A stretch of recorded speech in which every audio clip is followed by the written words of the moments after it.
We both wiped balance to 2.6, and then we did what Walker did, just dialed up to 2.7.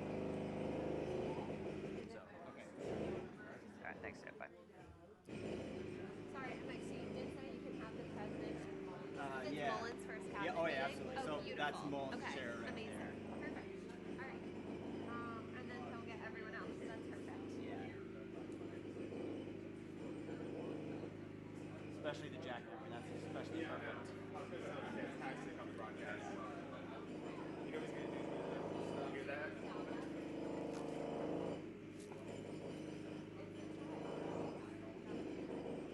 Okay, and then are we staying in here? No. No? Should we Okay. leave it? Okay.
Mine's been on an excursion.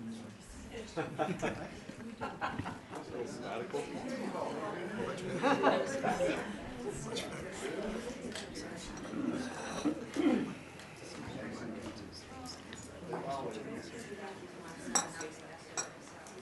Hi, how are you?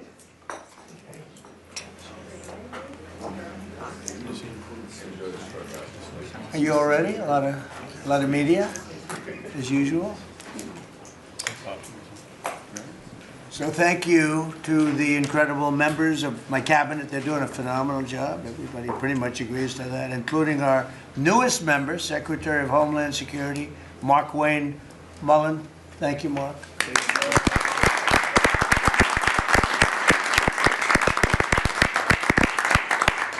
And we all know him very well, and he was a very popular senator, very effective senator.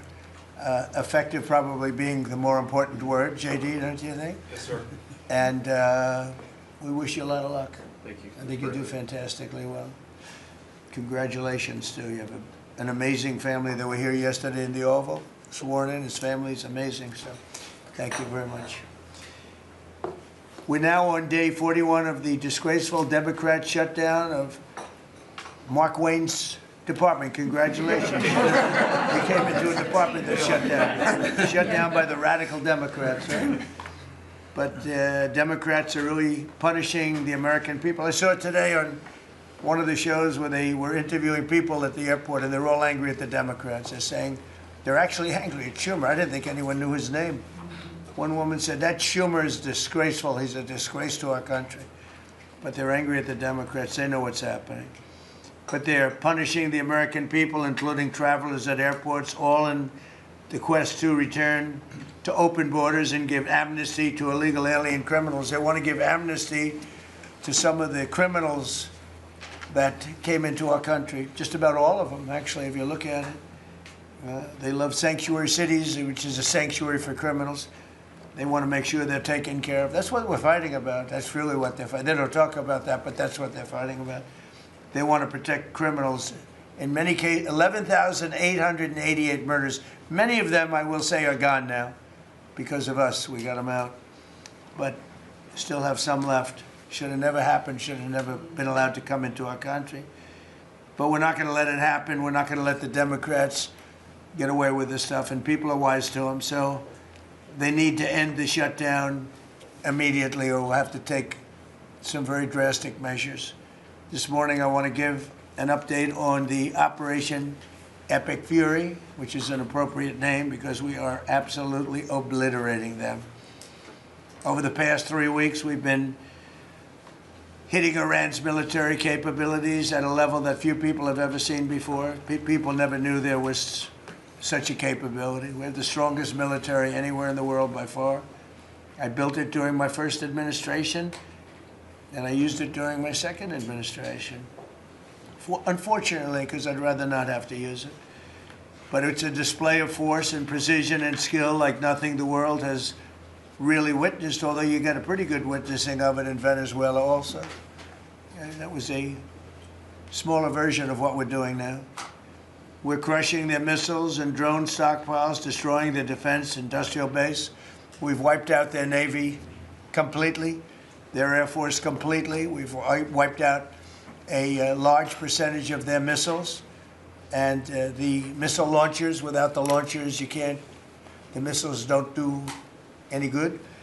And we've knocked out probably close to 90% of the launchers, probably more than 90% of the missiles themselves. Between some they fired and more than they fired, we knocked out.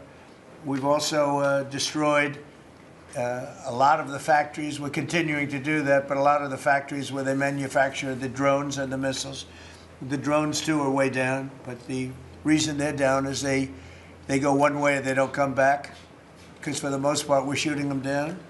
But we also are able to, we've really done tremendous damage to the places where they make them. And just so we set the record straight, because I've been watching the Wall Street Journal's fake news and all these stories that get printed like, oh, I want to make a deal. They are begging to make a deal, not me. They're begging to make a deal. And anybody that saw what was happening over there would understand why they want to make a deal. But they say, oh, we're not talking to them. Anybody would know that. And only a total fool. And they're not fools. They're very smart, actually, in a certain way. And they're great negotiators. I say they're lousy fighters, but they're great negotiators. They are begging to work out a deal. I don't know if we'll be able to do that. I don't know if we're willing to do that. They should have done that 4 weeks ago. They should have done it 2 years ago. Or they should have done it when we first came into office, because 2 years ago they had free reign under Biden. Sleepy Joe, worst president in the history of our country. What he allowed to happen to our country at the borders, and even with a thing like this. But not just him. Every president for 47 years, every president should have done this. They should have done it a long time ago, because you cannot give lunatics a nuclear weapon, and they would have had a big one. It stopped really when we did the B-2, but even before that, the Barack Hussein Obama, what he did where he gave them the Iran nuclear deal, gave them free will toward a nuclear weapon. Basically, he chose Iran over Israel and others that didn't want him to do it. But I terminated that deal. Had I not terminated that deal, you would have had a nuclear weapon years ago, and it would have been used, guaranteed. And one of the reasons you know about the guarantee is because their neighbors were sort of like bystanders. They weren't involved very much. They didn't choose heavy sides. They didn't want to, because people were concerned with Iran. There was a big black cloud over the Middle East. They were concerned, but all of a sudden the war starts, and they start shooting at these five, in particular, 5 countries. They start shooting at Qatar, Saudi Arabia, UAE, Kuwait, Oman. They start shooting at them, and everybody was shocked, including us. You know why? Because they're sick, and they had a plan to take over the Middle East. And some of those missiles that were shot at them were locked long before we even started this process. They were locked and loaded and aimed at those countries. They wanted to take over the Middle East, but we happened to come along, so it wasn't so easy. So right now their Navy is sunk in the largest elimination of a foreign Navy that has taken place, maybe ever, but certainly since World War II. Their Air Force is gone. Their anti-aircraft and communications capabilities are totally dismantled. And one of the problems they do have when they deal with us is we deal with people, and the people aren't able to communicate with anybody else. So, you know, because all of their leadership has been gone. The first level is gone, and they met to pick a new level, and they're gone. They're all gone because they didn't make a deal, and because they're sick people. They're really sick. They're really sinister, sick people. And if anybody thinks it was okay to have a group of people like this to have nuclear capability, nuclear weapons, and if we didn't attack with the B-2 bombers, they would have had a nuclear weapon within 2 weeks of that, maybe 4 weeks. But between 2 and 4 weeks, they were planning to have a nuclear weapon. If we didn't hit them at that time with the B-2 bombers, and one of the great air raids in history, maybe the greatest, dark at night, no moon, no light, every single bomb hit its mark and just obliterated that place. So it's now buried deep under earth. And it was an amazing thing, but they would have a nuclear, and they would have used it without question. And you know that because why did they shoot all these countries that weren't even really involved with them? They weren't involved. They had no big problems because they're sick, because they want to take over the Middle East, not just Israel. Certainly Israel would have been the first on their list. They would have used nuclear weapons, a nuclear, you don't need too many of them, but they would have used a nuclear weapon on Israel, and they would have used it on the neighbors, and then they would have come after us. And if we had a weak president, they would have done great damage. But fortunately, you don't have a weak president. I knew what was happening. And I think we've been proven right. You know, they took one missile, went 2,500 miles. They supposedly didn't have a missile like that. They had no missile with that capability. But they shot the now famous Ireland, the island that the UK was very afraid to give us because they didn't want to get dragged in. But we don't want to get dragged into their wars either. You know? It's one thing we're very disappointed, I'll say it publicly, we're very disappointed with NATO because NATO has done absolutely nothing.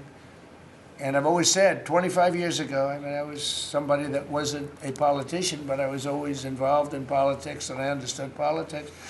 I said 25 years ago that NATO's a paper tiger, but more importantly, that we'll come to their rescue, but they will never come to ours.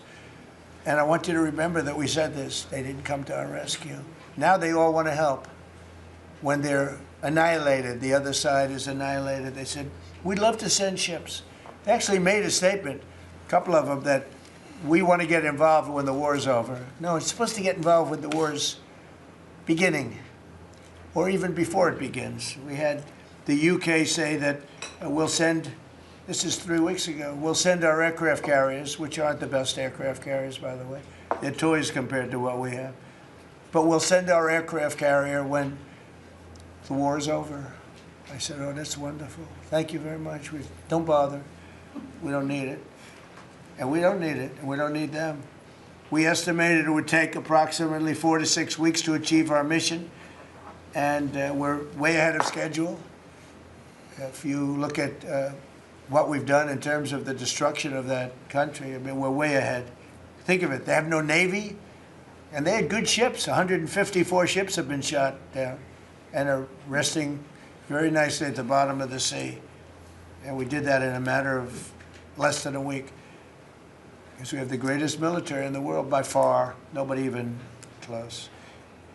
So we estimated it would take approximately 4 to 6 weeks to achieve our mission. 26 days in, we're extremely, really a lot ahead of schedule. The Iranian regime is now admitting to itself that they have been decisively defeated. They're saying to people, this is a disaster. They know it. That's why they're talking to us. They wouldn't talk otherwise. But they're talking to us because they've got a disaster in their hands. They're defeated. They can't make a comeback. We're free to roam over their cities and towns and destroy all of their crazy nuclear weapons and missiles and drones that they're building. Oh, we're doing that. They now have a chance to make a deal, but that's up to them. And they'll tell you, we're not negotiating. We will not negotiate. Of course they're negotiating. They've been obliterated. Who wouldn't negotiate? They are begging to make a deal. We'll see if we can make the right deal. And if they make the right deal, then the strait will open up. Hormuz Strait will open up. And even now, we don't know if there are any mines. You know, they have 22 they call mine droppers. Think of it. Who would have 22 mine droppers? There's a boat that drops mines. Who has 22 mine droppers? Except for people with very evil intention. So every one of those mine droppers has been struck with the same weapon we used to stop drugs from coming into the United States of America. When we hit those boats, it's the exact same weapon, extremely effective. We have unlimited supplies and extremely effective. But they have no more mine droppers. By the way, speaking of drugs, we're 98% down drugs coming in by water, by the ocean, by the sea. 98%. And we're trying to find out who are the 2% because we think they're the bravest men anywhere in the world. Maybe women. But whoever's on those boats is very brave or doesn't watch television. But where drugs coming in by sea, coming in by water, are 98% down. And now we'll stop the drugs coming in by land. The land is the easy one. You had to stop the water. A lot of it came in through water. Now it's all pinched. And these people are trying to come in by land. And we will, that's it, that's the easy one. But we had to take care of the water first. Nobody's coming in. Virtually nothing is coming in anymore. It was hundreds of millions of dollars a week were coming in by water. But they now have the chance, that is Iran, to permanently abandon their nuclear ambitions and to chart a new path forward. We'll see if they want to do it. If they don't, we're their worst nightmare. In the meantime, we'll just keep blowing them away, unimpeded, unstopped. Well, there's not a thing they can do about it. They can't do anything about it, you know. I tell you, if they could, you'd be hearing about it. You'd be hearing about it. You don't hear anything about it. They can't shoot our jets. We have the best We have the best military equipment in the world, no, not even a contest. You see that with Venezuela. They had other equipment, they didn't have ours, it didn't work. Didn't work. Think of it, we did the situation in Venezuela, it was a great military operation, getting a very, very dangerous man who's killed a lot of people, forced people into our country. Incredible. He emptied his prisons in Venezuela, emptied his prisons into our country, and I hope that charge will be brought at some point, because that was a big charge that hasn't been brought yet. It should be brought.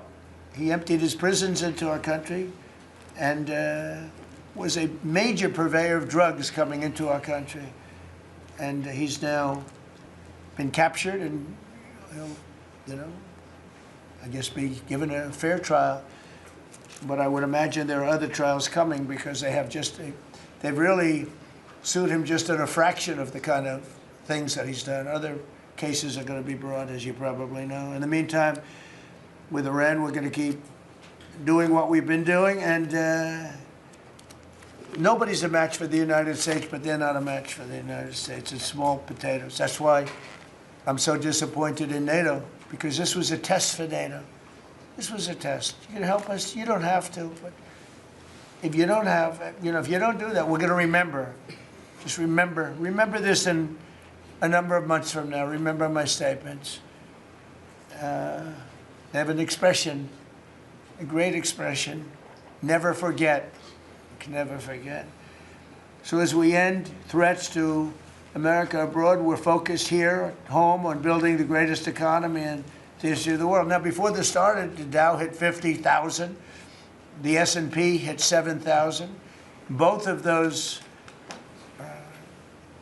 achievements were not achievable. Every one of you, most of you, I guess, said you'll never hit 50,000 during a 4-year period because it was too high a number. Well, we hit it in our first year. And I said, well, now we have to take an excursion to Iran, and we have to stop this maniac who's no longer with us. The supreme leader wasn't so supreme, no longer with us. It's very sad. But we have to stop him from blowing up the world, blowing up the Middle East, and blowing up our country, and we did that. And frankly, I thought the oil prices would go up more, and I thought the stock market would go down more. It hasn't been nearly as severe as I thought. I think they have confidence in maybe the American president and maybe the people sitting around this table. But Americans filing their taxes this year are receiving record-setting refunds. It's been a very big story. Well, it should be a big story. I don't think you read about it that much, but I speak about it. I speak about it because if I speak about it, at least people hear. You don't write about it. You don't write about the drug prices going down. It'll be going down 30, 40, 50, 60%, 70%. Favored nations, called most favored nations, we're going to be paying the lowest price anywhere in the world. Before we paid the highest price in the world, Bobby, right? And now we're going to pay the lowest price in the world. That's quite a difference. It's a difference of from 40 to 70 and 80 and even 90%. That's a pretty big difference. But we're slashing regulations, and investment is pouring in from all over the world. We have the most investment of any country in history has been put into our country in the last year. And again, we had to take a little detour. Won't be long. Going to end soon. We had to take a little detour, go to Iran, and we had to put out a fire. Very dangerous fire that could have blown up big portions of the world, if not the whole thing. So tomorrow we'll be announcing a variety of actions that we're taking to support American farmers, who we never forget. We love the farmers. We gave them $12 billion out of tariff money. We had a tremendous amount of tariff money come in, and we continue to have. We've gone, as you know, the Supreme Court gave us a very unfortunate, foolish ruling, a ruling that gives the people that have ripped off our country for many years, gives them some money back. But it's one of those things. It's a terrible, terrible, horrible mistake they made, but it's okay because we have another method that's just as good. We'll use the other method. But because the tariff money has been so substantial, we gave our farmers, who have been mistreated by some countries, we gave them $12 billion, and they're extremely happy. And they deserve it. They've been great. They never complain. They just go out and they farm, and they wouldn't do anything different. They wouldn't trade jobs with any of you, except maybe some of the fake media. I don't know. Somehow I don't see that. I like their job better, actually. I love the farmers. So we gave them $12 billion. So in just a few moments, Treasury Secretary Scott Bessent will discuss the actions that we're taking to address energy prices, which have not gone up as much as I thought, Scott, to be honest with you. And, you know, it's not over, so maybe it'll go up a little bit more. It's all going to come back down to where it was and probably lower. And my predictions have been right. Trump was right about everything. They have a new hat. Trump was right about everything. It's pretty right. But Scott's going to address that. And I think before we go very much further, I want to ask Vice President J.D. Vance to say a few words about where we are with the situation he's involved with Steve and with Janet on negotiations. And then some of the others will speak. We'll have Marco say a few words. Pete Hegseth, who was born for this role. I mean, he's doing a great job. They gave him a hard time.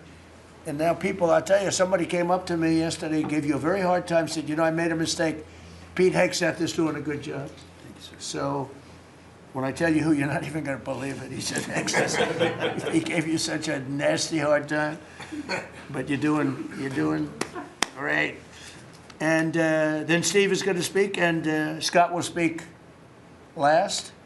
And if we have any questions, we'll take some questions. You may have questions. I doubt it, but you may have some. So, J.D., please. Yes, sir. Well, thank you.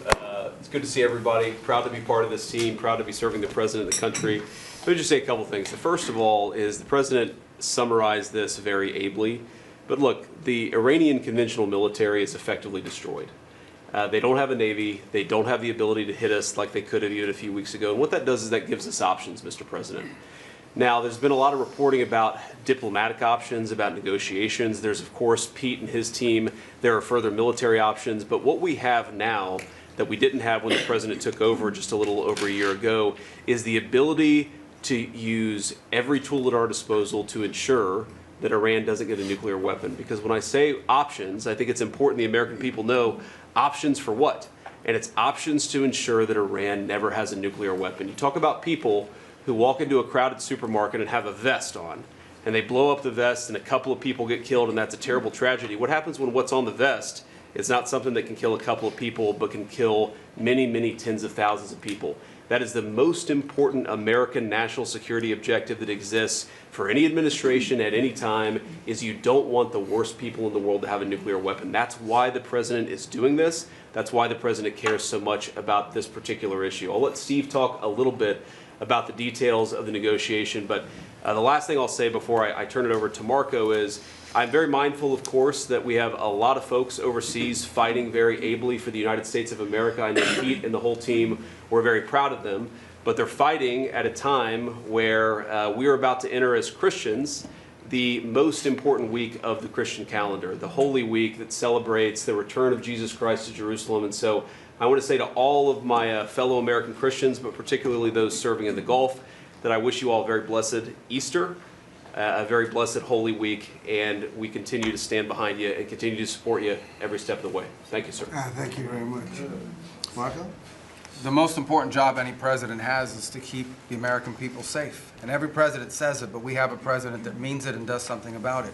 As the president outlined very clearly to the world on the night this operation began, Iran has been at war with the United States for 47 years. For 47 years, Iran has been killing Americans and attacking Americans across this planet. And other presidents had an opportunity to do something about it. And they all warned about how Iran was dangerous, but they refused to act. And this president's not someone that's going to refuse to act. He's not going to leave a danger like this in place. He's going to address it, and that is what he is doing. From the very first night of this operation, the president made it very clear. People like this, and now what I'm talking about is not the people of Iran. The people that run this country are radical Shia clerics. These are religious fanatics. Look what they are doing now. At their weakest point, this is the weakest Iran has ever been, and look at what they're doing. They're attacking embassies. They're attacking hotels. Imagine what these people would do if they had a nuclear weapon. That is an unacceptable risk for the world. By the way, the president's not just doing a favor to the United States and to our people. This is for the world. He defined very clearly on the first night of this operation what the goal was. We were going to destroy Iran's Navy, and that is happening. We were going to, if it hasn't already happened, I'll let Pete speak to the specifics of it. We were going to destroy their missile launching capabilities. We're well on our way to achieving that goal. We were going to destroy the factories so they couldn't make more missiles and more drones, and that is moving forward. Every single objective the president clearly laid out on the first night of this operation is being effectuated. Again, Pete will speak to the specifics of it. This has been an incredibly successful operation. Every day, it may not get covered because, you know, we're unlike them. We're not bombing embassies and hotels. We're hitting military targets. But every day, the Department of War lets the drummer get wicked over every portion of Iran that has these military capabilities, and the results are going to bear fruit for the world. The world is going to be a safer and a better place when President Trump's mission here is achieved. And frankly, I think countries around the world, even those that are out there complaining about this a little bit, should actually be grateful that the United States has a president that's willing to confront a threat like this and not allow it to continue to persist. Because these people will kill as many Americans as they have a chance to do, and if they have a nuclear weapon, as the Vice President pointed out, they could kill millions of Americans in the future, and that is a risk that was not going to continue to exist as long as we had this president. Thank you, Marco. You know, it's very interesting because yesterday I was watching, is it Anthony Blinken? And he was saying that they should have done it. But they didn't do it. Nobody did it. Nobody did it. For 47 years, Marco, that's the number, 47. I guess now it's 48, because we've been saying 47 for a long time. It's probably 48. But for 47, 48 years, every president should have done this. And some are saying now that they made a big mistake in not doing it, but we're taking care of business. Steve Witkoff, please. Mr. President, it is my distinct honor to be a member of your cabinet and to report to you and your team on our negotiations with Iran. Mr. President, you directed Jared and I to pursue a diplomatic resolution with Iran prior to Operation Epic Fury, which we did. However, it became quite clear during these meetings with the Iranian negotiating team that we could not make a deal that fulfilled your objectives of the following: no enrichment whatsoever, no chance of weaponizing whatsoever, decommissioning of Fordow, Natanz, and Esfahan, which you destroyed in Operation Midnight Hammer, no stockpiling of any material, which they flagrantly violated, turning all enriched material over to us, and a cutback in Iran's missile inventory and range capability of those same missiles. Throughout our meetings with the Iranians, we heard the following from them. The Iranians have the inalienable right to enrich. Then we heard they possessed enough 60% enriched material, 460 kilograms, to make 11 atomic bombs. Finally, we heard the following statement. They would not give up diplomatically what we could not win militarily. In other words, they were again miscalculating the success of Midnight Hammer, which was a total success. These are incontrovertible signs, among many other signs, sir, that their regime had not given their negotiating team authority to make a deal required by you. We conferred with you and all the other members of your foreign policy team, Susie Wiles, Pete Hegseth, the chairman, Marco Rubio, JD, Scott Bessent, Chris Wright, John Radcliffe, throughout all of these negotiations, and we were repeatedly rebuffed on everything we asked for.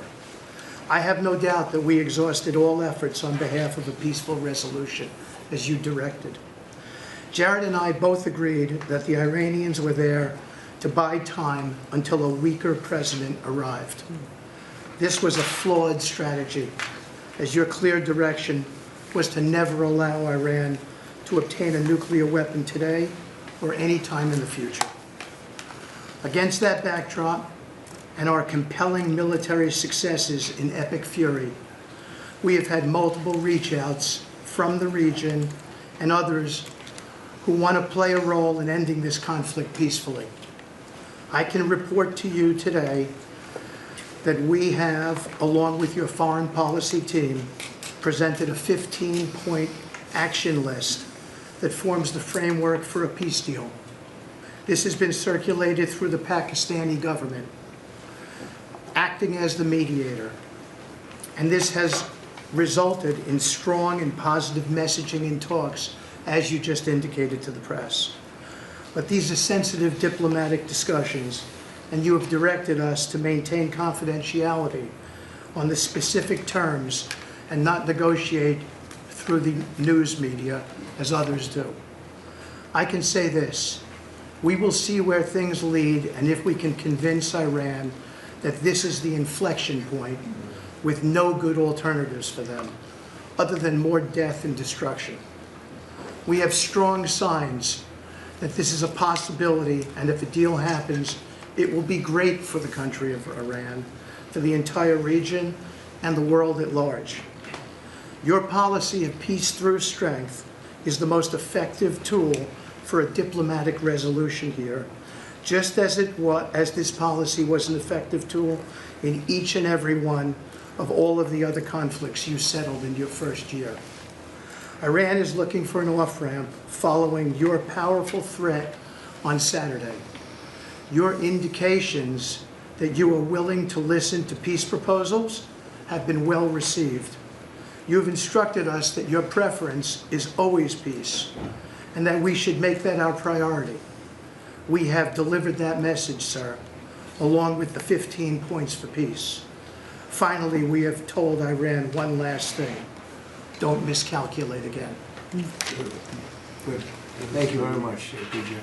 Doing a great job. Everybody around this table is doing a great job. Pete Hegseth, please. Mr. President. I'll start kind of where you left off, Mr. President. Thank you for doing the work of the free world and having the courage to step up and stop the Iranian terror regime from holding the world hostage. That's really what it is. And 27 days ago, Iran had a modern military. Never in recorded history has a nation's military been so quickly and effectively neutralized. Operation Epic Fury is not an endless war. It's a decisive campaign with clear objectives to destroy Iran's offensive military capabilities and ensure they never obtain a nuclear weapon. This is stuff for the history books. This is stuff for legacy. Mr. President, you are acting now to ensure future generations do not have to live under the threat of a nuclear-armed Iran. However, you wouldn't know it if you listened to the dishonest hate Trump media, as you referenced. The folks here in the room, these cameras, they have a choice. You're either informing the American people of the truth or you're not. Because I hear it from my people every day. Behind every headline you write, there's a helicopter crew in the air. And behind every news banner you write, there's a battalion on the move. And behind every fake news story, there's an F-35 pilot executing a dangerous mission. My message to the media is get it right. This actually isn't something new to me. I may be a young guy, Mr. President, but I'm not a rookie in this realm. In 2007, I helped lead the surge, the public fight for the Iraq surge. Stood and watched people stand in the Senate and declare the war is lost before it even started. Who was that? It was Harry Reid. That was the Democrats and the media working hand in glove. Back then, it was 3 years into a war. Now we're 3 weeks into an operation. But see, unlike Iraq, this isn't a tie. This is not parity. This is not chaos. This is success, pure American success, on plan, and as the President said, ahead of pace. Over 10,000 enemy targets destroyed, over 140, I think now you're right, Mr. President, over 150 naval vessels sunk, underground facilities destroyed, their defense industrial base in shambles, and overnight, not only do they not have a Navy, Mr. President, they no longer have a Navy commander. IRGC's Navy commander was killed overnight in operation. So no Navy leader. Now that here's the thing about the media, though. If President Trump had not acted, you'd be screaming, why not? And now that he has taken decisive action, you're asking, well, why did you? It's the same old tired playbook, TDS in your DNA. But the hardworking, God-fearing, patriotic Americans out there know better. And you alluded to this, President Obama, Mr. President. Here's a fact that you don't hear on your networks, but we know. Many of the Iranian military factories and bases that we're systematically destroying were paid for by the pallets of American cash that Barack Obama flew into Tehran under the Iran deal. You might call it an inconvenient truth. Iran took our money and turned it into weapons and bunkers and ammo. And now we're destroying those weapons, and you're righting, Mr. President, that grievous wrong. And make no mistake, we had to act. And our objectives are clear. No nukes, no Navy, and a complete dismantling of their missile program and defense industrial base. And as Marco pointed out, that mission, and the VP as well, has not changed since day one. Yet, 2 days ago, they shot 2 failed missiles on a target 4,000 kilometers away. For years, they told the world that their missiles could only range 2 kilometers. Surprise. Yet again, Iran lied. And to the world, I say London is 4,000 kilometers from Iran. Washington, D.C. is 3,300 kilometers from Venezuela, another country President Trump did something about that partnered for a long time with Iran. So you're telling us that Iran is not a threat to the world or to the U.S. President Trump knows better. And here's what success actually looks like right now. You mentioned it, Mr. President. A-10 Warthogs, if you know them, you love them, and Apache helicopter gunships are flying strike missions inside Iranian airspace and throughout the Strait of Hormuz at will. See, you only send these slow, low-flying, close air support platforms when the enemy has no meaningful air defenses left. Their presence is proof that Iran's air defenses are gone. Their command and control is shattered, their top leaders hiding in underground bunkers, while their mid-level commanders are being crushed in the field, the morale of their fighters plummeting, and we see that disconnect daily. They're privately admitting, as you said, Mr. President, very heavy losses. We know that. President Trump has given us a clear mission. Our capabilities are only going up and Iran's are plummeting. We are here to win, and we're full speed ahead. So, Steve, we appreciate your efforts. We pray for a deal, and we welcome a deal. And we have the ultimate deal maker to make it happen. But in the meantime, as I said yesterday, the Department of War will continue negotiating with bombs. War is negotiation by other means. And finally, I want to thank our incredible troops, our pilots, crews, sailors, refuelers, air defenders, the absolute best of America, the real 1% of our country. This president, President Trump, has your back. And I know this cabinet prays for you every single day, and we ask the American people to do the same as they continue in this mission. God bless. Thank you. Thank you very much. It's great. I think before I ask Scott to say a couple of words, it would be great if people like the mayor of Chicago and the governor of Illinois would say, please come in and stop the crime. A beautiful young lady was killed the other day, and the father was a very good friend of Dan Scavino, and he took it very hard. Dan took it very hard, like the father, friends. They grew up together, and it's a young lady whose life would be saved if we did what we did as an example in Washington, D.C., which is now a safe city. All the time, people come up to me in the building, people that work here, they say, thank you so much. I know immediately what they're talking about. They're able to walk to work. They walk to work. You all walk to work. Some of you were mugged. I know you told me stories. Some of you were mugged. One person in particular was viciously mugged in the group right here. It's not happening anymore. You have a safe city. Louisiana, the governor of Louisiana called me, can you help me with New Orleans? They just had the Mardi Gras. He said it was the safest Mardi Gras we've ever had. Sounds terrible to say. No murders. You know, it sounds like, who would say this? No murders. But they always had murders. They had a lot of crime during Mardi Gras. He said virtually no crime. We had the troops down there. Memphis, Tennessee, I just got back. We were there. Crime is down 75%. in a short period of time. We're there 5 months. We could do that for Chicago. We could do that for New York. We could do that for LA. And we could do that for, frankly, San Francisco. I know they have a mayor who's trying very hard. He's a Democrat, but he's trying very hard. But we can do it much more effectively because he can't do what we do. He can't take people out from the city and bring them back to the country from where they came, where they were in prisons. They were allowed to go in prisons. There were drug dealers, the highest level drug dealers, murderers, 11,888 murders. We do things that they can't do. I had friends calling me up from San Francisco. Could you give him a chance? I said, absolutely. If you want, we'll give him a chance. And he's trying. He's doing okay, but we could do much better. We could make it a lot safer than it is. San Francisco, a great city, was a great city, could quickly become a great city again. But, you know, they're going very slowly. I tell my friends, they're very substantial people. They're in a certain business where people have made a lot of money. I hope that lasts.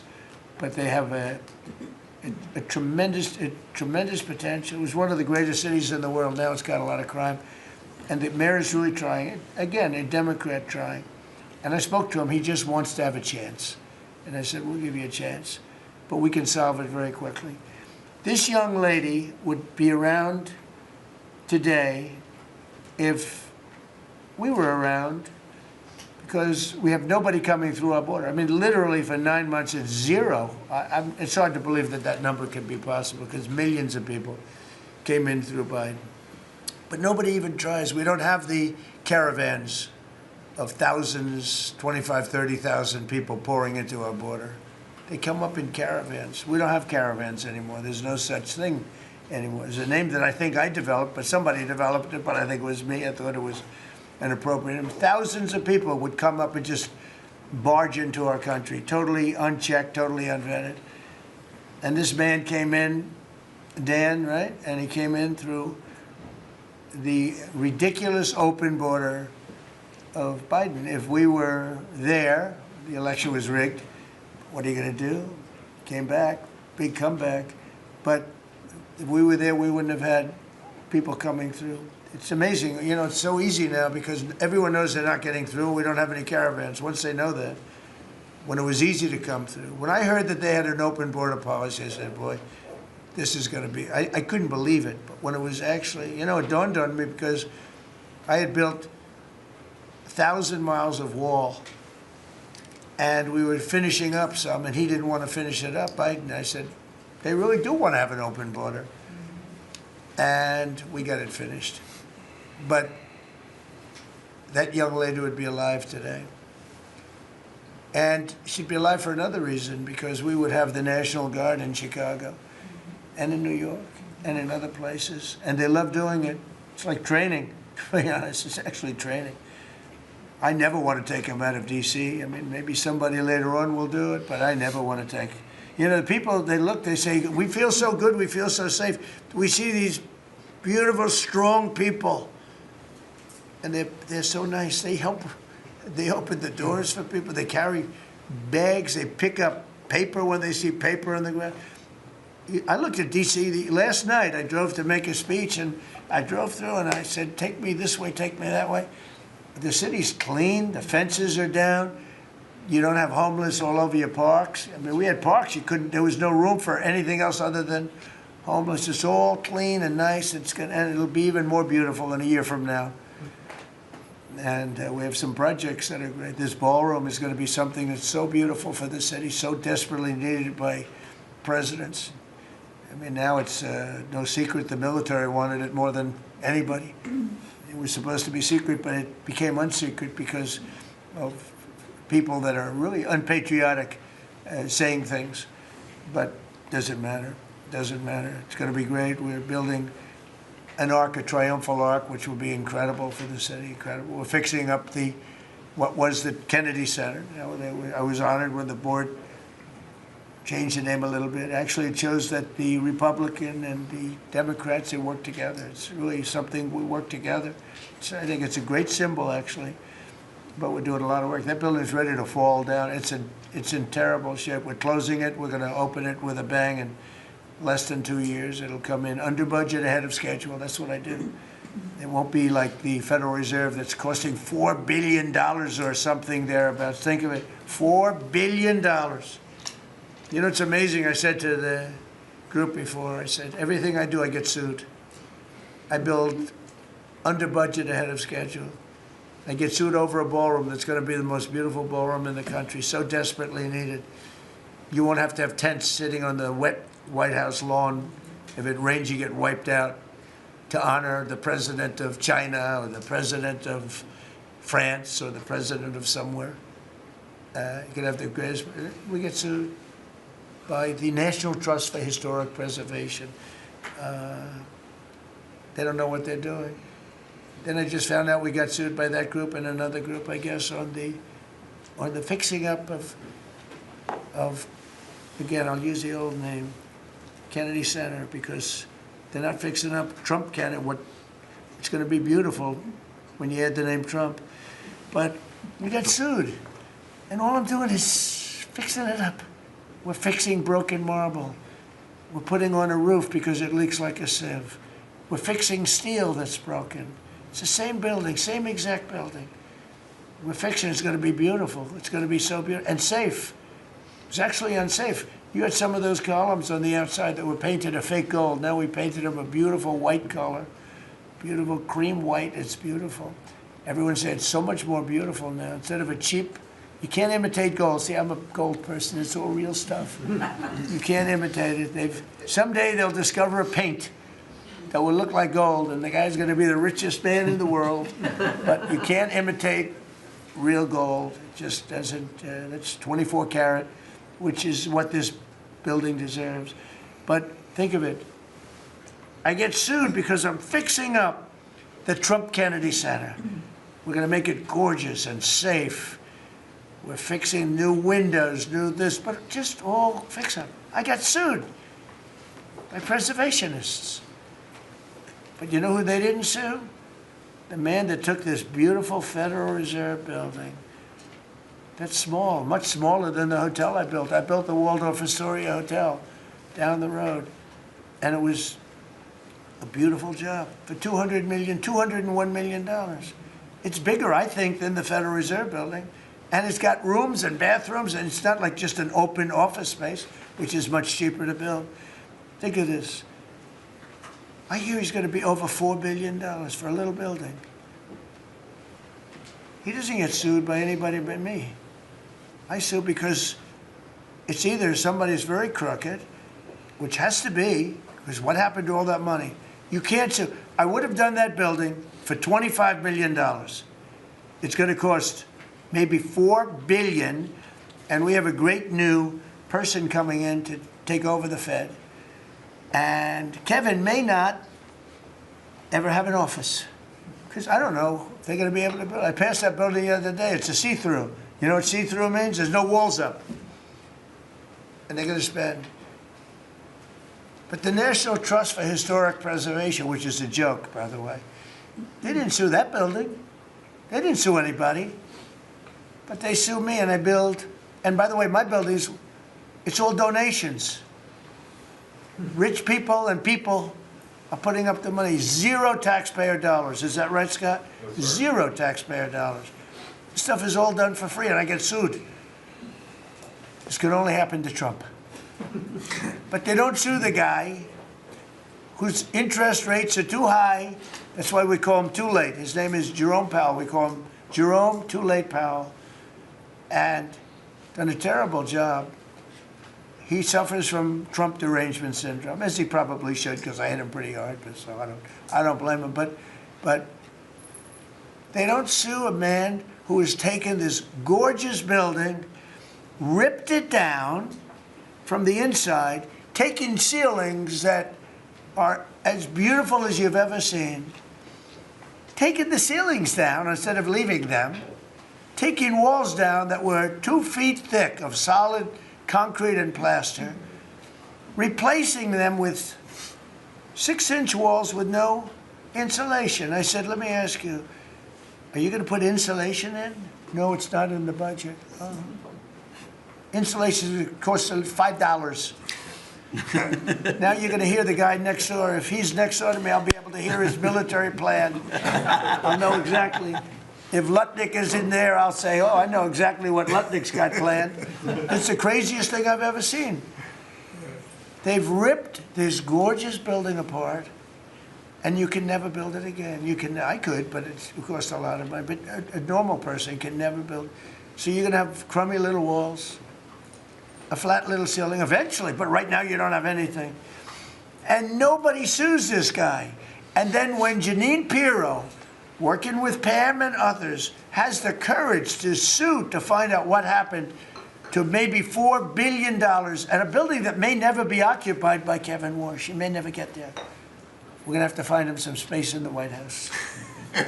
We'll put him in the basement of the ballroom. But when, now think of it, when Jeanine Pirro and Pam and the group, when they bring a suit, it's like, oh, this terrible thing. And then we have a judge that attacks us. So we've got to get our priorities straight, you know. It's a very sad thing that's happened with the Fed. And then just one other thing very quickly, you have Gavin Newsom in California, a railroad that's 100 times over budget. It's out of control. It was supposed to go from the middle of San Francisco to the middle of LA. Well, now it stops way short of both. It now goes into areas that nobody ever heard of. It's billions and billions of dollars over budget, years and years, maybe decades late. And that's why we have a country that has a lot of problems, you know. We have incompetent people. It's all people. Think of this, Federal Reserve, I would have had that building done for $25 million. I would, if I did it, it was up to, somebody else would have done it for more. So maybe 50. But you could have done that building, if it was properly done and planned, you would have done that building for, I would have done it, for $25 million, and it would be better. It would be better. See this pen right here? This pen is an interesting example. It's the same thing. So this pen is very inexpensive, but it writes well. I like it. But I can't have the pen the way it was. You know what it is. I don't want to give too much publicity, but they do treat me well. Sharpie. So I came here, they have $1,000 pens. And you know, you hand pens out, you're signing and you hand them out, you're handing them to all these people. Sometimes you have 30, 40 people. And they were $1,000 a piece. Beautiful pen, ballpoint. 1,000, it was gold, silver, gorgeous. But I'm handing out to kids that don't even know what they're doing. What is this, Mommy? It's kids. They're getting a pen for $1,000. They have no idea what it is. And I feel guilty because I'm like, you know, I'm by nature, I don't, you know, it's the government. I love the government like I love myself economically. I want to save money. So I'm saying, this is crazy. And it had another problem. They didn't write well. So I take it out and I sign and there's no ink. And I got all you people looking and you're saying, there must be something wrong with Trump. And I'm signing and there's no ink in the pen and it costs $1,000. This one, I called the guy. I said, I'd like to use your pen, but I can't have a gray thing with a big S on it saying Sharpie. As I'm signing a $1 trillion airplane contract to buy brand new fighter jets, brand new B-2 bombers, of which we just ordered plenty. I can't do that with the press. Use your pen, but I like the pen the best, but I'll sign it. I could do like Biden did, you know? Give it to somebody else to sign, or an auto pen, or maybe sign it separately in another room, but I can't use your pen. He said, well, I can make it nicer. I said, what can you do? He said, I'll paint it black. I said, that's nice. And I can even paint the White House on it, sir, if you like, in gold. Almost real gold, not bad. And I can even do your signature, sir. And by the way, this was not staged. I just saw the pen sitting there, and I thought of this as an example of how $25 million spent by me at the Federal Reserve Building would be a better job than $4 billion that they're spending. And you know, one of the things that Kevin Warsh told me, he said they ripped down the nicest building. I don't know what building they're talking about. They ripped down a building, Scott, right? Kevin Warsh said it's the most beautiful building in Washington. He said the most beautiful space. They ripped it down. Why did they do that? I don't know. Do you know what he's talking about? Is it true? Yes, sir. They ripped it down. We have a moron at the Fed. Who wouldn't be lowering interest rates right now? But I want to thank Janine Pirro and Pam and her group for having the courage to bring this suit. And I believe that the contractor on that job is probably one of the richest men in the country right now. I believe that it's not possible to spend that kind of money. 3 billion, 4 billion, nobody knows, nobody has any idea what it is. But it's over 3 billion, and it's probably going to be over 4 billion by the time they finish. And it may never get finished. Unless I take it over, I'll get it finished. But it can never be what it was.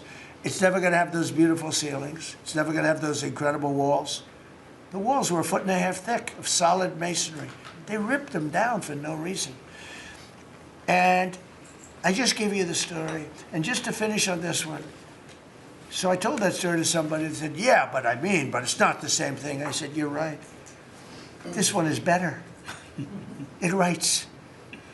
So the guy said to me, you don't have to pay me, sir. I'll give them to you for nothing. I said, no, I don't want that. Let me pay you. I want to pay you. No, sir, you don't have to. You're the President of the United States. He was shocked. The head of Sharpie gets a call. I don't even know who the hell he is. He said, is this really the President? He said, no, you don't have to pay me, sir. This is such an honor. I said, nope, I want to pay you. And he said, what would you like to pay? I said, how about $5 a pen? He said, that's all right, whatever the hell we agreed to. Peanuts. As opposed to 1,000. And these were $1,000 pens. And we were giving them out. Sometimes, you know, you were there for signings. I'd have 30, 40 people standing behind me. I'd give out 40 pens to people. Then somebody would say, could I have a couple extra? This way, I'd go like this. Here, you want 5? Here, take 5. But the bottom line is, they're better pens. It's a business story. So for $5, could be 0, but for $5, I get a much better pen than for $1,000. And I can hand them out. And actually, they become hot as a pistol. So what can I tell you? With that, could I give it to, please, a man who's done a great job at Treasury, Scott? Good luck, Scott. Well, sir, as always, you're a tough act to follow, but that is very illustrative. Your economic leadership has made our military mission possible. Mr. President, national security, as you always say, is economic security. Your leadership has shown the American people that there is no prosperity without security. That our mighty military on one side, but the U.S. economic strength is fighting off this evil regime. The Iranians believe they are fighting a two-front war. It is the military war that our great warriors are prosecuting, but on the other side, they are trying to take control of the global economy through a choke point that we believe does not exist and that we will overcome. Your historic Operation Epic Fury seized a generational opportunity to demolish a regime that has coordinated over 4 decades of global terror and claimed thousands of American lives.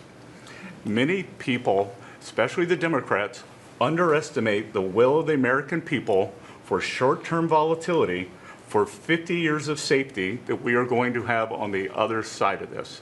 And I believe energy prices will be lower, inflation will be lower before we had the appearance of security, which is not real security. Now, the American people and the world will have absolute security. Through your maximum pressure campaign, Treasury has worked to uncover all financial lifelines through the regime and cut them off. You gave that order last March. This was not something that happened overnight. This is something that has been contemplated for almost a year. The Iranian financial system collapsed in December. We have systematically weakened Iran's ability to fund operations and procure weapons, and that required months of preparations. Threats to American national security have no place in the global economic system. The oil market is well supplied. We have taken actions to ensure oil supplies stranded at sea are made available to the global market. Your bold actions like the Development Finance Corporation's Maritime Reinsurance Program in conjunction with Central Command will soon provide shippers through the Gulf region with a level of security we had never seen before. Mr. President, We are starting to see more and more movement in and out of the Gulf today, and this is more than yesterday, and this is the beginning. I am confident that shipping traffic will continue to increase on a daily basis, even before we secure the straits. Turning to the home front, the U.S. economy remains strong. We had a strong economy thanks to you. We are the best insulated in the world thanks to your energy efforts in term 1 and term 2. The U.S. is an energy superpower. American workers' purchasing power is finally being restored. The latest figures indicate robust real compensation increases. We are starting to see the working family tax cuts benefits bearing fruit this tax season. 44% of tax returns have claimed at least one of your signature policies: no tax on tips, no tax on overtime, no tax on Social Security, deductibility of auto loans.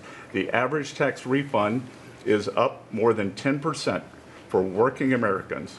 The economy you vitalized through your pro-growth policies is well positioned to withstand these temporary disruptions. The United States dollar has reasserted itself as a safe haven asset. The U.S. dollar has appreciated since the hostilities began because everyone knows, thanks to your efforts, the U.S. economy is the best position in the world and capital is flowing in. Efforts to reprioritize economic security are ensuring the United States remains secure, resilient, and prepared for the challenges ahead. As we approach the 250th anniversary, America will never be safer and more secure militarily and economically. Thank you. I just want to ask you a question. Is this guy Central Casting? I'm looking at him. I'm in Treasury. He might not be so good for war. I don't know. Pretty good. No, I'm looking pretty good too. I'm looking at this guy. He's Central Casting. Even the glasses are perfect. Where do you get those glasses? I think I'm going to get glasses. That's beautiful. Great job. That's really good. No, he's done a great job, and you all have. Proud of you all. Do you have any questions? Yes, Mr. President, are you going to go in for the uranium? Like, how do you secure Iran and... Let's assume I was or I wasn't. Why would I ever answer a question? Can you accomplish what kind of a question? Am I going to go in for the... Oh, yeah, I'm going in. We're going in tomorrow at 3 o'clock. How could you possibly ask a question like that and expect an answer? I don't know. But I don't know. I think you're a friendly person, too. It's just such a ridiculous question. Mr. President, please. Thank you, Mr. President. There's been a report that potentially the U.S. is looking at diverting some munitions, air defenses that were meant for Ukraine to the Middle East. Is there any accuracy to that? Is that something you're considering? Well, I'd have to ask you, but we do that all the time. You know, we have tremendous amounts of ammunition. We have them in other countries, like in Germany and all over Europe. We have, you know, we're packed. And sometimes we take from one and we use for another. We help Ukraine. Biden started, and he gave $350 billion away, too much, way too much. And we sell it now to NATO. We sell it to NATO, and they probably give it to Ukraine, mostly, I think. They give it to Ukraine, but we get paid for everything that we give. We don't give anything anymore. That's a tough situation, that whole Ukraine situation, very, very tough. We're working very hard on getting that one solved. It doesn't have any impact on us, virtually nothing. In fact, if anything, I mean, we sell a lot of equipment for that unfortunate war. 25,000 people died last month, 25,000, so mostly soldiers. Some in the towns, but for the most part soldiers. They're dying. Nobody's seen anything like it since World War II. It's a terrible situation, and hopefully that's going to get settled. You know, I settled 8 wars. And many of them, I think, were more difficult than this one. In theory, they were more difficult, but there's tremendous hatred between President Putin and President Zelensky. Tremendous hatred. I've seen it before, but I've never seen it maybe to this extent. And I think that's calming down a little bit, and I think we have a chance of getting it done. But it doesn't affect us. Thousands of miles away. That's why when I heard the head of Germany say, this is not our war, about Iran, I said, well, Ukraine's not our war. We helped, but Ukraine's not our war. I thought it was a very inappropriate statement to make. But he made it. You can't erase it. But he felt that way. I said, well, you know, Ukraine's not our war. And it's not, but I would like to see all those young people stop being killed. I mean, they're being killed. It's like a slaughterhouse. What's happening there is horrible. 25,000 on average. Last 2 months ago was 31,000 people died in 1 month, Marco, right? I said, it's getting crazy. It's getting worse. Think of it, 31,000 soldiers, both Russian and Ukraine, died 2 months ago, 25,000 last month. And if I can solve that, it would be a great honor to do it. I wish it could have gone faster. I solved other ones in 1 day that had been going for 32 years. We stopped one that was starting, it was already started, India and Pakistan, and the Prime Minister of Pakistan, a very fine gentleman, said President Trump solved something that was going to cost 10 million lives. That was going to cost a lot of lives, 2 nuclear nations. And those were complicated, but we got them done quickly. This one is, it's a shame. And the only reason I'm doing it, frankly, is because I want to stop death. I want to stop the death from happening. I think I'm going to go with a man that I've missed, Brian. I haven't seen you in a long time. I miss you. He's been in a very strange location. I don't know. He's had a strange thing happen. But anyway, go ahead, Brian. Well, good to see you too. Actually, good to see the entire cabinet here, Linda. Good to see you too. You talked about gas prices coming down. Yeah. Obviously, they will. But would you ever consider suspending the federal gas tax in order to kind of temporarily alleviate some? Well, some people should do that. As an example, in California, every time prices go down, his prices go up because the gas tax is bigger than the tax itself, bigger than the product itself. It hasn't. I mean, we've thought about it, I guess, but honestly, when I did this, I knew it was going to be a little bit. We had the greatest economy ever. We had the greatest stock market in history. I said, we're going to take a little bit of a hit, a short-term hit. It's going to end up going much higher than it was, in my opinion. I said we're going to have a great stock market. Nobody thought we could get to 50,000 or 7,000 in the respective indices. Nobody thought that was going to happen, but it did in the first year. They said it couldn't happen in 4 years, that you wouldn't hit 50 in 4 years, but you could maybe get close. We hit it in the first year. And I said, this is a good time to solve a problem that you had to solve. And that's what I did. But the gas tax, people have talked about it. It's something we have in our pocket if we think it's necessary. And if I can follow real quickly, you just recently took off, Secretary Duffy, 17,000 truckers off the road that quite frankly, could not speak English, which is a safety issue. Yeah. Could we ever extend that to Uber drivers, Lyft drivers, cab drivers, for someone who takes a lot of Ubers? A lot of my drivers can't speak English. Well, that's not good. I didn't like that. Go ahead, John. So that's a really good point. The problem is that our states are the ones that issue these licenses.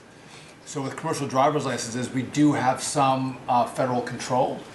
But again, we have thousands of people who can't speak the language, long-standing rule, and it's a safety issue, right? If you can't understand road signs, if you can't communicate with law enforcement when you're pulled over and communicate what's on your rig, huge problem.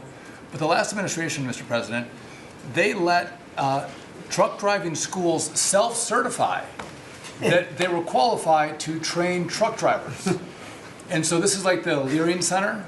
So you pay $800 and you get a certificate that you passed a CDL driving school, and again, they have no skills. They don't have the knowledge, and they don't have the skills. They haven't gone through any of the testing.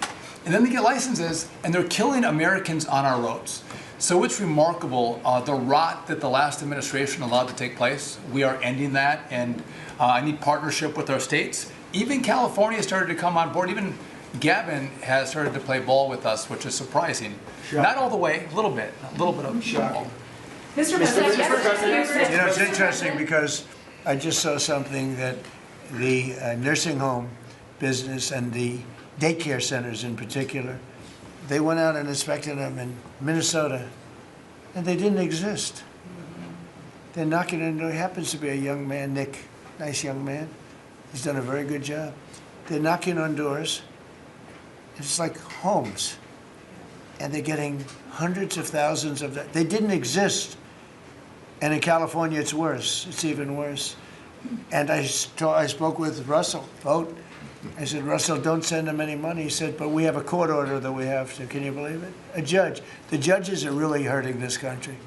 Our judges, Justice Roberts doesn't like when I say it, but the judges are really hurting this country. And frankly, the justices, the Supreme Court, has really hurt our country too. Mr. President, do you have a new deadline, given that there are some talks now? Do you have a new deadline before taking? No, I'll announce it. I mean, right now, you're talking about a deadline for doing some pretty big damage, even bigger than we've done. We'll see. Look, we have very substantial talks going on with respect to Iran, with the right people. You know, I told you about a present, right? Steve, can I reveal the present? You can do anything you want to say. Thank you. They said to show you the fact that we're real and solid and we're there, we're going to let you have 8 boats of oil, 8 boats, 8 big boats of oil. This was 2 days ago. And they'll sail up tomorrow. That was 3 days ago. And I didn't think much about it. And then I watched the news, and they said, a very good anchor, actually, happened to be Fox.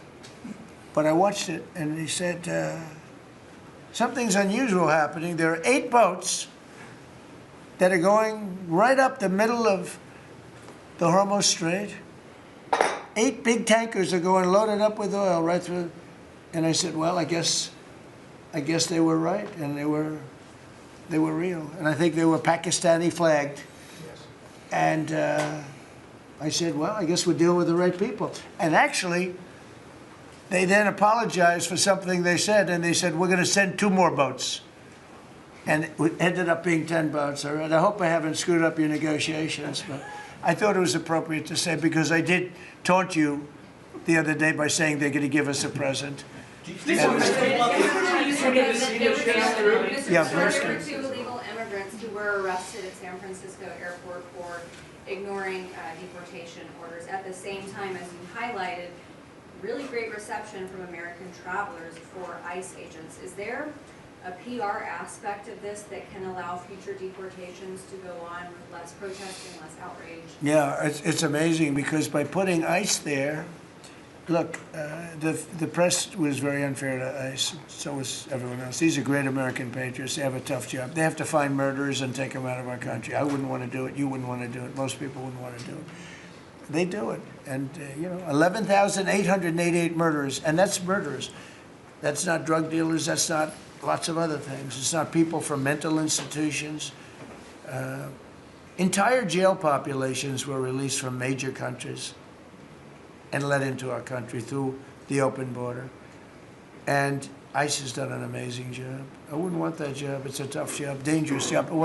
So what happens is, by putting them at the airport, and I just say, do me a favor, take off your masks, and they did. For that, not for when they're looking for some, cold-blooded killers and they're in the net, but for that, and they did. They took them off.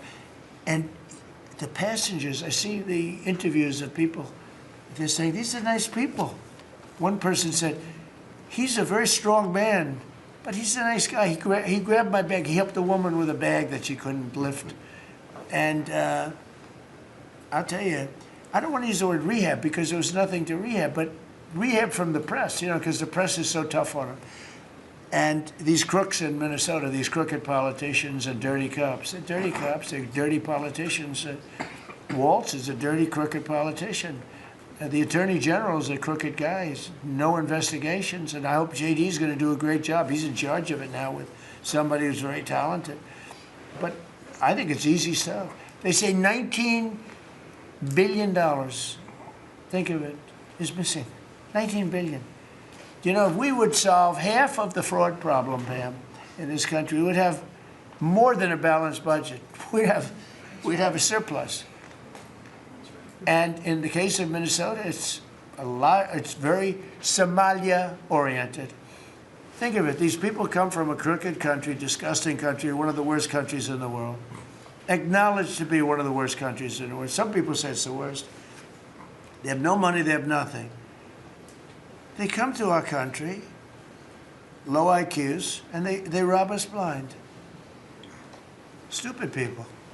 And they rob us blind because we have crooked politicians and we have dirty cops. The Attorney General's a dirty cop. It's my opinion. It's only my opinion. And something should be done about him. Let's see what kind of a job he Mr. President, can do. yesterday you said that you hate mail-in ballots.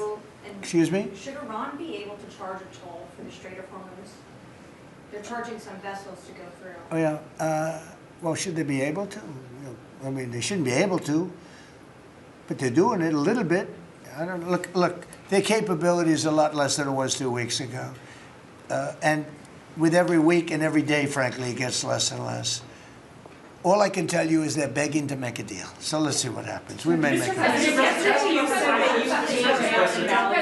Tell me about mail-in ballots. Go ahead. You mean I used a mail-in ballot? You probably said, yeah, I did.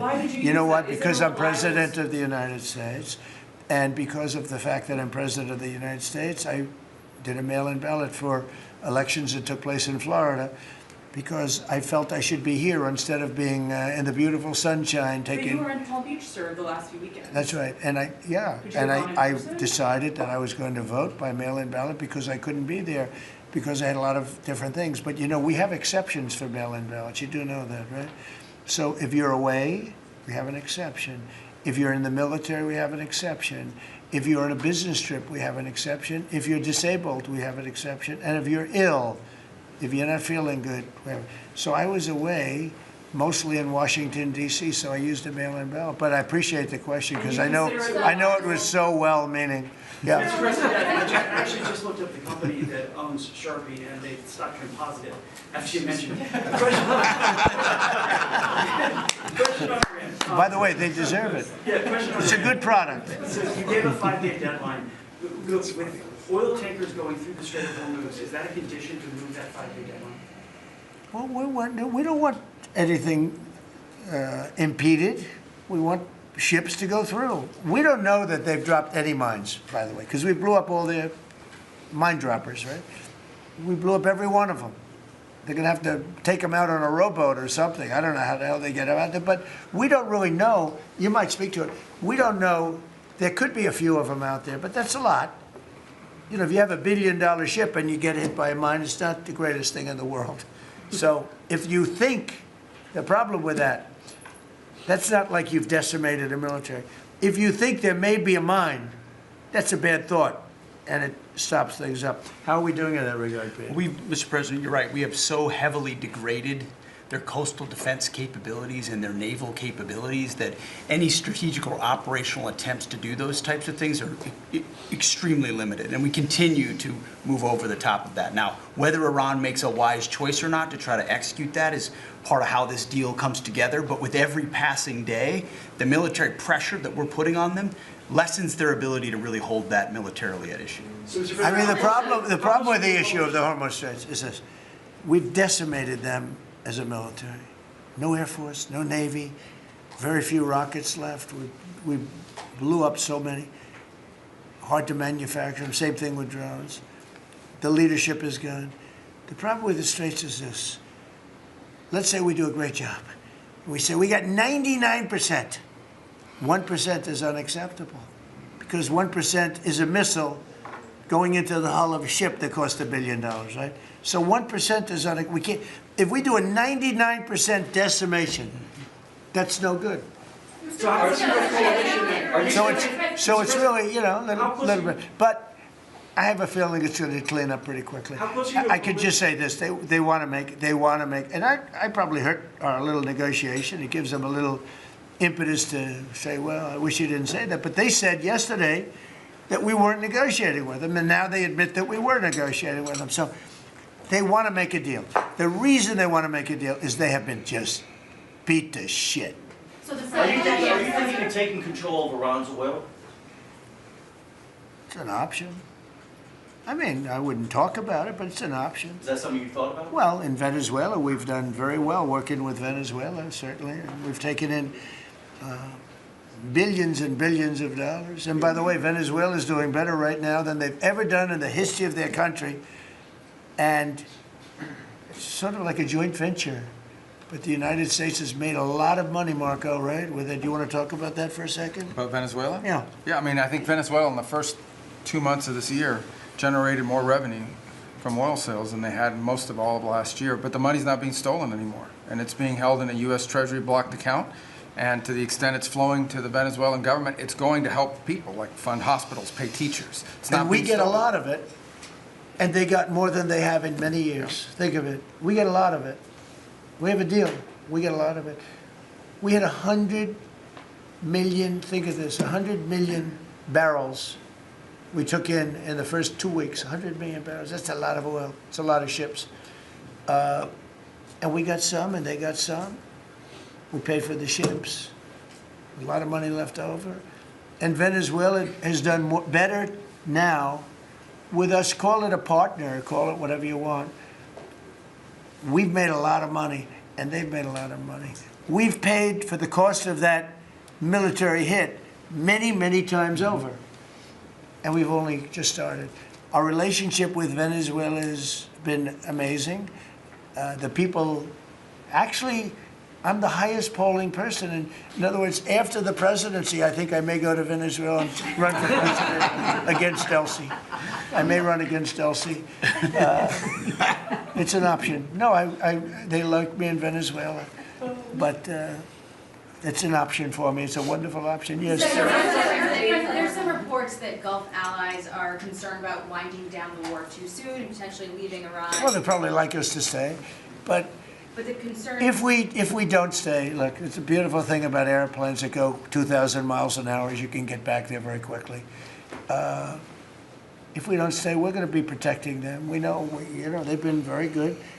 Hey, Qatar, Saudi Arabia, in particular, Qatar, Saudi Arabia, UAE, the three of them, Kuwait, Bahrain, they've been 100%. Now, in all fairness, they could have gone the other way. They were surprisingly missiled.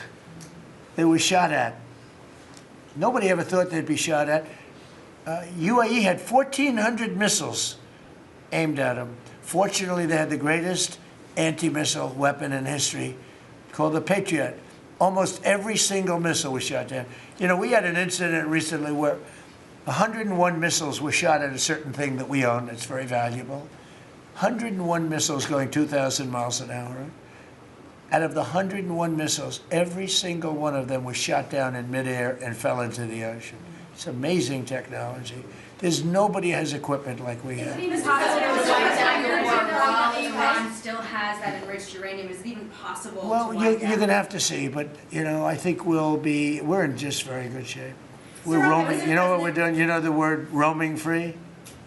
We're over their skies with the most beautiful planes you've ever seen. Roaming free, there's not a damn thing they can do about it. And it would be nice if, like the fake news New York Times, which writes so fake, and the Wall Street Journal is terrible, terrible. I mean, I read a story today that I'm desperate to make a deal. If I was desperate, he'd be the first to know. Pete, let's get the hell out of there. I'm the opposite of desperate. I don't care. I want to know. In fact, we have other targets we want to hit before we leave. We're hitting them on a daily basis. No, I don't talk about you. I can't talk about specifics. A lot of people say that wouldn't matter. Maybe it does matter. Who knows? But I wouldn't talk. It's like the question this young lady asked. Sorry about I embarrassed her. I don't want to embarrass you because I think I think she's a friendly reporter, so I'm sorry. But I can't say what we're going to do because if I did, I wouldn't be sitting here for long. They'd probably, what is it called, the 25th Amendment? They'd institute the 25th Amendment, which they didn't do with Biden, which is shocking. The husband really feel safe enough to leave the region because Steve said that they've got enough uranium to make 11 bombs. That's a very scary thing. So, well, it's again, I can't talk to you about that. You're asking me a question. You're essentially saying, will I go in and do something? I can't talk to you about that. Mr. President, you're European looking at a coalition of ships to help, warships to help Yeah. protect tankers. How close are you to getting that coalition? Well, we have a coalition for them, but they should have been up here a long time ago. And you know, they're affected. The amazing thing is we don't need the Hormuz Strait. We don't need it. We don't need it at all. We have so much oil. Our country is not affected by this. We have twice the amount of oil as Saudi Arabia or Russia, and soon it'll be 3 times the amount. Chris, do you want to speak to that for a second? Yeah, that's correct. Our total oil production is greater than Saudi Arabia's plus Russia, and more than we consume in the United States. So we're the largest. Pretty good. Pretty Yeah, good. pretty. You know what they call it? Drill, baby, drill. Mr. Can I do another topic? President, Anything else you want to say? Well, it's same thing for natural gas. We went, before your first term, we were the largest exporter of natural gas in the world. Today, we're just by far the largest.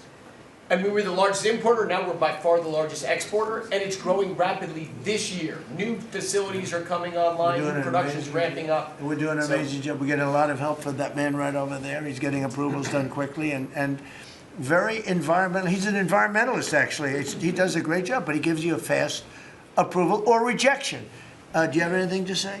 Well, back on Venezuela, where Chris and I have both had a chance to be there, I literally think they're going to put up a statue to President Trump. And I'm not being, it's not a political statement, it's an actual thing. So. That would be a great honor. No, because it's like they view President Trump like Simon Bolivar. He's the liberator of a country, and this is a country where they love American baseball. You look on the street, they're wearing NBA jerseys, and Delcy and her team working with us, getting back. Chris and I both experienced it was the first time in Venezuelan history that they had the free press allowed to come on to essentially where the White House, the Palacio Miraflores, and it was an emotional thing for people that had been for 20 years had never had a chance to be there. So whether it's and then production, it's showing up in production. The American companies that are coming back, most of those American companies have many American Venezuelan team members. One company in Houston's got 600 Venezuelan Americans that know more about reviving that industry. So their GDP is a 1/4 of what it was before. They want to get back. They remember what it was. Their production on oil production is climbing towards 50% increase just in the 3 months we've been here. That flows to American refineries on the Gulf Coast, lowering the price of gas in America. So it's a Forget that. When are they going to do the statue? The hell with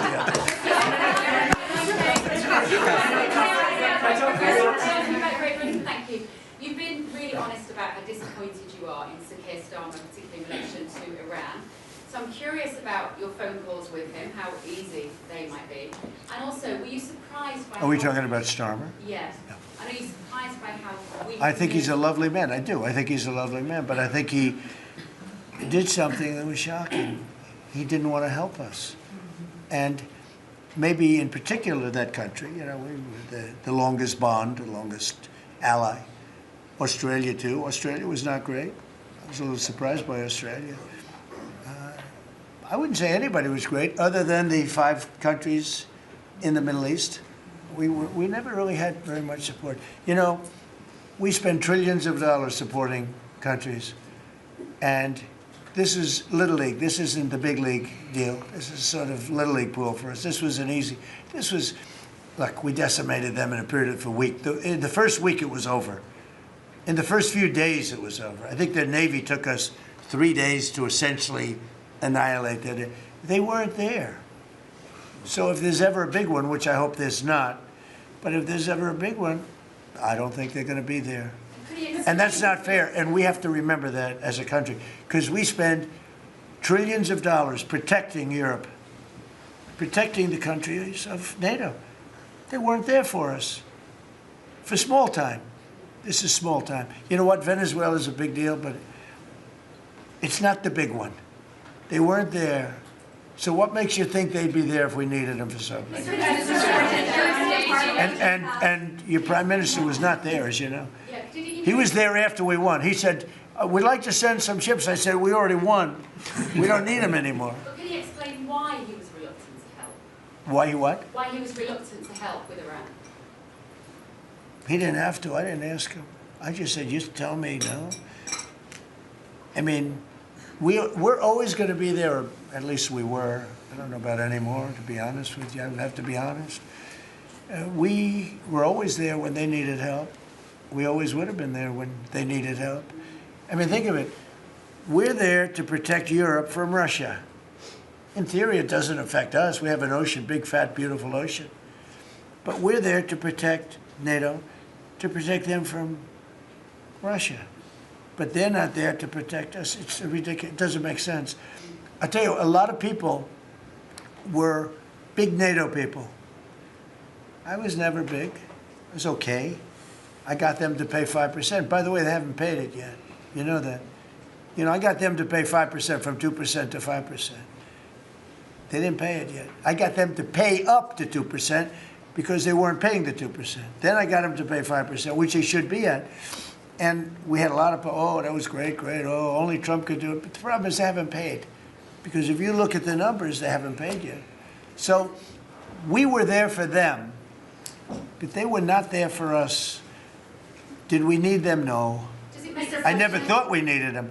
I was more doing a test. I said, I really would love to have you come up. Bring your boats.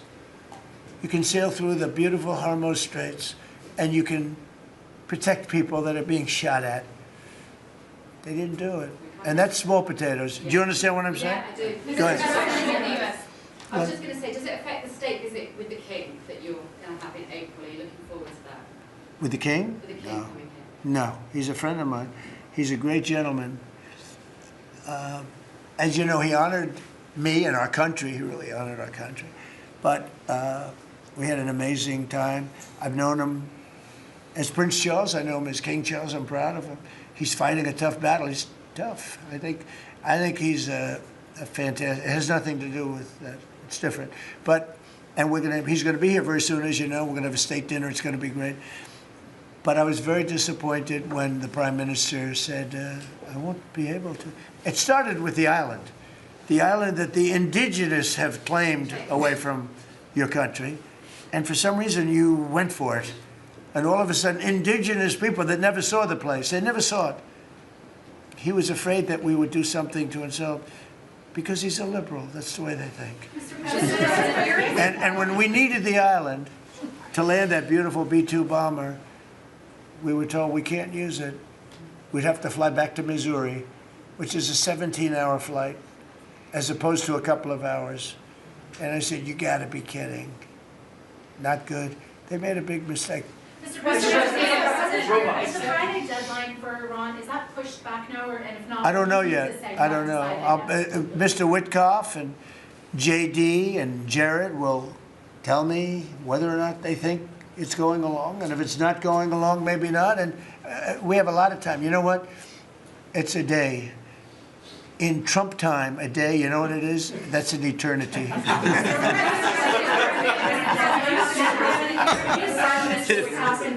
Say it, what? European Parliament just passed a major deportation plan. Some of the tenets of it are that member states can deport rejected asylum seekers to third countries regardless of whether they have a connection to it. It allows for detention periods of up to 2 years, and also offshore return hubs or detention centers similar to ours. Who did this? Which country? European Parliament, and the vote was not close. It was 389 in Good. favor to 208 against. I'd vote with them, yeah. Europe is where you are now. Do you think that will move the needle with Democrats? I don't care about the Democrats. The Democrats hate our country. The Democrats are in chaos right now, and they have no common sense. You know, they have one quality that's amazing. They stick together. And it's harder because they stick together in a ridiculous policy like men playing in women's sports, open borders for everybody, including murderers and anybody else that want it. We're open to you. Come in, murderers. You know why they do that? They do that for a couple of reasons, but they do it for votes because they think they're going to vote for the Democrats. Even though I did great with the Hispanic vote, tremendous with the Hispanic vote. You know, I turned that whole thing around. The Hispanics like me, and I like them. And you know, it's interesting with the Hispanics. When I built the wall, everybody said, oh, that's going to ruin us for the Hispanic. It was just the opposite. They know all about immigration, and they know all about death and crime, and they're smart people, and they have common sense. They wanted to be protected from the people that were coming into our country. So, you know, I won the election with a very tremendous Hispanic vote, and I think it's higher now than it was then. So, We're a party of common sense. The Democrats are a party of insanity. They're a party that will destroy our country. If I didn't win this election, I believe our country would have been destroyed by now. 1 year, that's all it would have taken. If you had Kamala or Sleepy Joe, either one, it wouldn't have mattered. They're the same thing. Two sleepy people, two stupid people. I believe, and by the way, Gavin Newsom, who is one of the candidates, I believe he took himself out of the running when he says he suffers from mental disability. And a reporter said it was terrible that I talked that way about somebody with mental disability. I said, I have no problem with it, but I don't want a person with mental disability to be my president. I mean, you don't want to have a person with mental disability being your president. And Gavin Newsom said that he can't read a speech. He can't do almost anything. And then he said he's as dumb as all the people in the room. And he got accused of being a racist, which was an amazing set. I thought it was the worst interview I've ever seen anybody give. He's actually a very stupid person. So I believe he's out of the running. I think that that statement, that interview, he admitted that he's a stupid person. I don't want a stupid person being president. You know, I'll say it right now. I say it because no press never reports it. I'm the only president that ever took a cognitive test. I took it 3 times. It's actually a very hard test for a lot of people. It wasn't hard for me, but it's a cognitive test. It starts off with an easy question, and by the time you get to the middle, it gets tougher. By the time you get to the end, very few people can answer those questions. They get very tough, mathematical equations and things. I took it 3 times. I aced it all 3 times in front of numerous doctors that I have no idea who they are. And I was told when I went in, they said, Doc Ronnie told me this. My current doctors were fantastic doctors. They said, well, if you take it, you know, it's Walter Reed. It's essentially a public hospital. And if you do badly, it's probably going to get out. But I aced it. I got them all right. And one doctor said, I've never seen anybody get them all right. I've been doing the test for 20 years. I want people, I would love to see anybody that's a president or a vice president or anybody that has any chance of being a president, I would like to see them take a cognitive test, because we had a man in this office that had no clue what was happening. And let me give you a little secret. He wasn't a smart man 30 years ago. And I'll tell you about President Obama. He wasn't a smart man either. I know all about him. He wasn't a smart man, highly overrated. He was a great divider. And our country can't go through that anymore, can't go through. We have done an amazing job. I had to do a little stopover. I call it an excursion. I had to do a little stopover in Iran, and we had to knock the hell out of them because our country would not have been safe. The world wouldn't have been safe. I've done a great favor for the world. The world has not been reciprocal, because when I told NATO, where we give billions and billions of dollars, trillions over the years, I said, do you mind coming up and giving us a little hand with the streets? Send up some. They didn't want to get involved. And I believe that's going to cost them dearly. Thank you very much, everybody. Thank you.